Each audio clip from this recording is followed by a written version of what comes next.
Hi, this is Lauren Hollows and we are doing our question of the week, and this week we're diving into third parties. So I want to cover two areas with you guys in relation to third parties. We're going to talk about third parties in relation to recruitment of students, so that's anything involved in the marketing and enrollment side of the process. And then the second one is looking at subcontracting, and that's where you've got your training and assessment services that are being filtered out to a third party.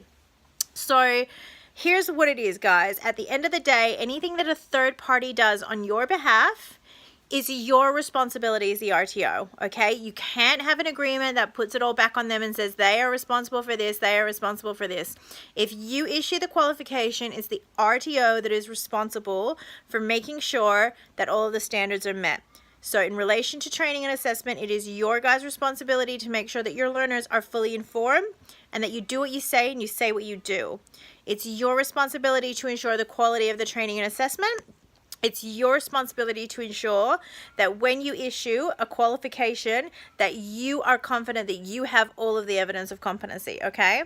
So these are things that are the RTO's responsibility. So you guys have got to make sure at the end of the day that any third party that you guys are working with, you feel confident and comfortable in relation to what they can actually do.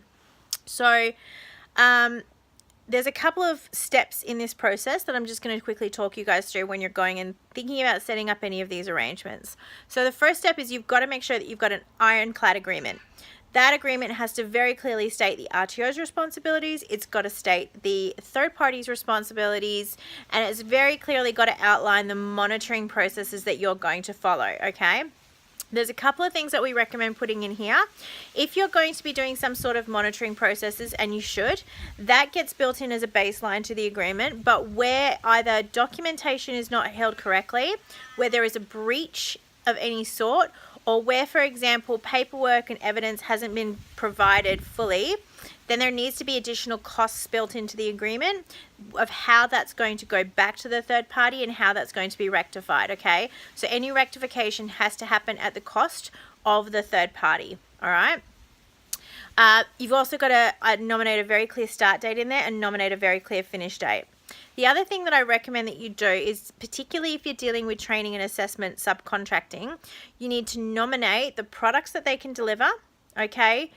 You need to have a TAS connected to how that is going to be delivered, so who the target cohort is and all of that sort of thing. And you need to nominate who the trainers are, okay? Do not have an agreement where it doesn't say who your trainers and assessors are. It's absolutely and totally going to be non-compliant. So you need to nominate who the trainers and assessors are, what training products they're going to be delivering, and through a TAS how they're going to be delivering them. Once you've got those things in place, you make sure you get all of the trainers' documentation, okay, and you keep that as you would if they were your trainer and assessor, okay, and make sure that you've got something in there in relation to how they're going to manage their professional development moving forward too. So now that you've got everything set up and good as a baseline, there's a couple of areas that you need to kind of think about when you're moving forward. So first we'll deal with recruitment of learners. So this is everything in and around Standard 4 and Standard 5, which is our marketing and our enrollment, which is chapters 1 and 2 of the RTO user guide. So when you're dealing with this, guys, as I said, anything that they say on your behalf is exactly the same as one of your staff saying it. So let's say that we're dealing with agents. A lot of international colleges use agents.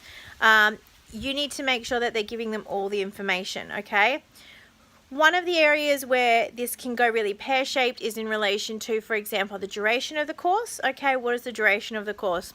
What days is the course delivered? Within international education, a really good example of this, don't let the agent promise that the classes are going to be on a Monday and Tuesday and that they'll stay on a Monday and Tuesday if you can't guarantee that. And most RTOs can't, because if you've got assessors that change days, you know, you might have it as they move through courses, when they move from a Cert 3 to a Cert 4, a Cert 4 to a diploma, things are going to change. So don't let agents make promises on your behalf that you can't keep, okay? Another one is in relation to fees. And again, this is specific to international education a lot, because often agents will charge additional fees on top of the normal tuition fees that a college will charge. So the agent is obviously charging fees for the services that they're offering, okay? And that's fine, that's their call.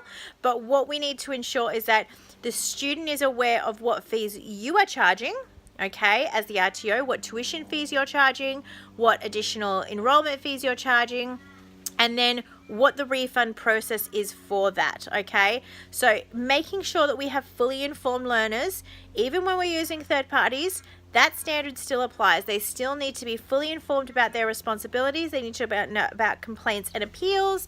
They need to know about refund processes. All of that sort of information needs to be really clear to them.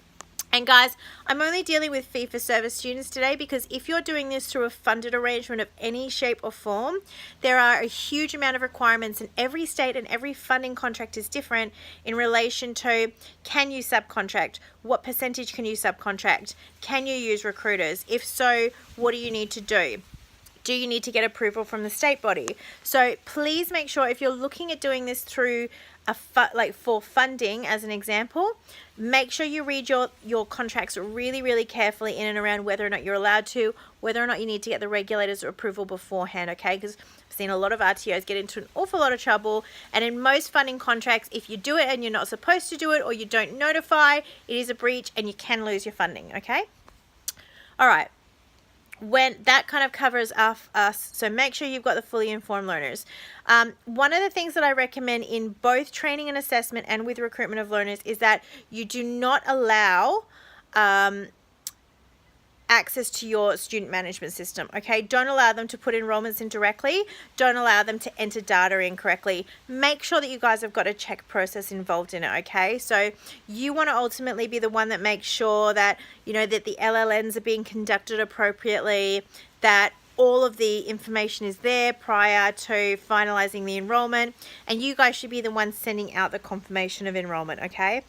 That's really important because that's that quality control in the system that you're going to need.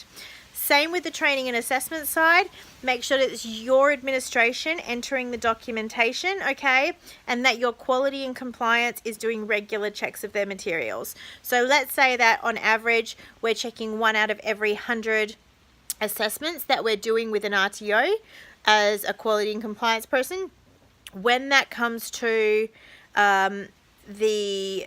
a third party, I would be suggesting that you would do it twice as often, okay? And certainly in the beginning, that first batch that you do when it comes through, the first batch of enrollments, the first batch of assessments, you really need to quality control that so carefully.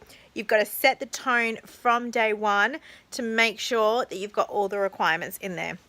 You also need to have a really clear monitoring process. So when are you going to be doing the monitoring? How are you going to be doing the monitoring? And what are some of the things that can happen if there is a breach of the agreement on one side or another, okay? Having that agreement is really important.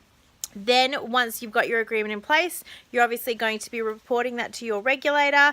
Generally, it's within 30 days of commencement and also 30 days of completion. So when an agreement ends, make sure that you let the regulator know that that agreement has ended as well, because obviously the more third-party arrangements you've got in place, the higher risk rating your RTO will have. So you want to make sure you can reduce that where possible.